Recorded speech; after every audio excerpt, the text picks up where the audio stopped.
प्रहलाद का जन्म राक्षस राजा हिरण्यकश्यप और रानी कयाधु के घर हुआ।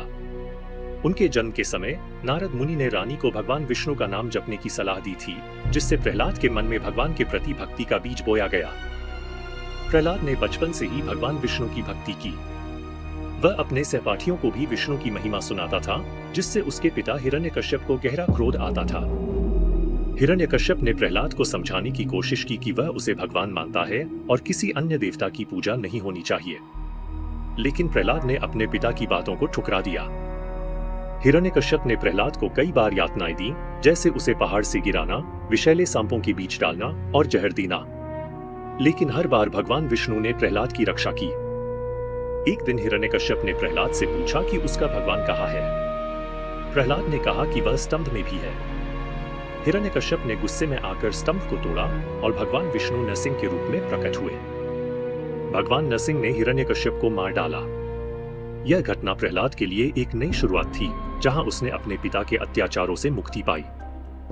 प्रहलाद ने अपने पिता की मृत्यु के बाद असुरों का राजा बनने का निर्णय लिया। उसने अपने राज्य को धर्म और न्याय के मार्ग पर चलाया। प्रहलाद ने अपने राज्य में भगवान विष्णु की भक्ति का प्रचार किया। उसने अपने प्रजा को सिखाया कि सच्ची भक्ति क्या होती है। प्रहलाद ने विवाह किया और उनके पुत्र का नाम विरेचन रखा।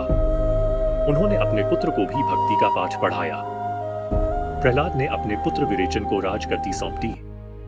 विरेचन ने भी अपने पिता की तरह धर्म का पालन किया। प्रहलाद ने ध्यान और साधना में समय बिताया। वह भगवान विष्णु के प्रति अपनी भक्ति को और गहरा करने में लगे रहे। एक बार प्रहलाद को एक ब्राह्मण ने शाप दिया कि वह भगवान विष्णु को भूल जाएगा।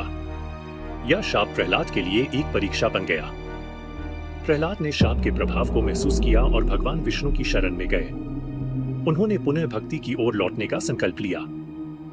प्रहलाद ने अपने शत्रुओं के खिलाफ युद्ध की तैयारी की, लेकिन उन्होंने यह भी समझा कि सच्ची विजय भक्ति में है, न कि युद्ध में। प्रहलाद ने युद्ध के बजाय शांति का मार्ग चुना। उन्होंने अपने शत्रुओं को भी भक्ति का पाठ पढ़ाया। प्रहलाद ने अपने अंतिम समय में भगवान विष्णु का ध्यान किया।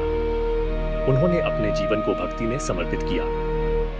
प्रहलाद की मृत्यु एक संत की तरह हुई। उन्होंने अपने जीवन में जो भक्ति की थी, उसके कारण उन्हें मोक्ष प्राप्त हुआ। प्रहलाद ने स्वर्ग में भगवान विष्णु के साथ स्थान पाया। उनकी भक्ति की कहानी आज भी भक्तों को प्रेरित करती है। प्रहलाद के वंश में राजा बलि का जन्म हुआ, जो भी एक महान भक्त बने।